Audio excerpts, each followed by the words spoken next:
Cars.com Auto Review.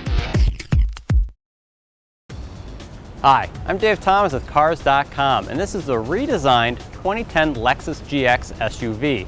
Now let's just get the elephant in the room out of the way right away.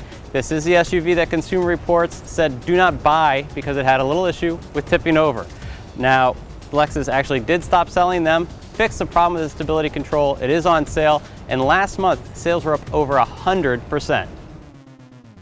Now, why did that Consumer Reports story take off so quickly? That's because the GX is shorter, narrower, and taller than its direct competition like the Acura MDX. It's also 700 pounds heavier than the MDX.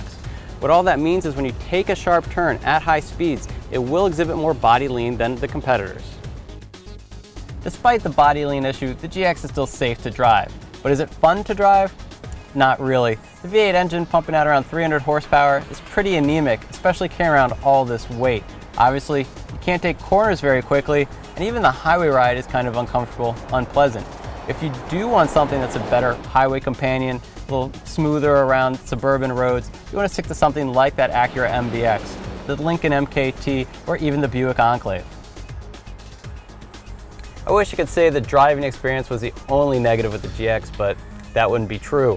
Starting up front, the live traffic and the navigation system isn't very accurate. I discovered that in a very long commute home the other night. Then you have these redundant audio controls, which you access through this sliding panel. What's wrong with that? Well, A, they're redundant, you don't need them at all. That also blocks the cubby I use all the time for your iPod and USB. Now, there's also this great glove box, which is almost completely filled by the owner's manual.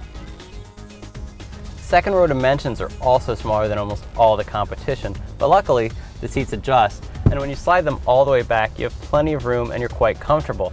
Now, it also means the third row seats are pretty much useless. And then there's the cargo area.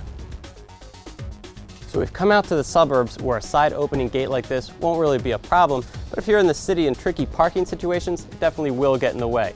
Now, what is a problem anywhere you go is this high cargo floor. It actually has a lower shelf here, which kind of juts out, hits you right in the thigh, and the cargo itself is almost waist high. That's really high for an SUV.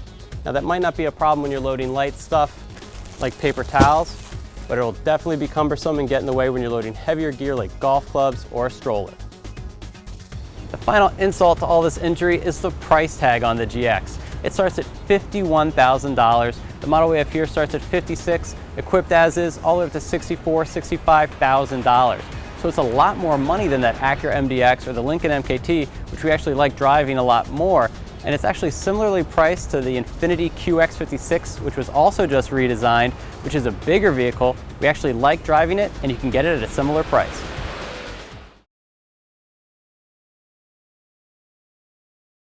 For more car-related news, go to Cars.com or our blog, kickingtires.net.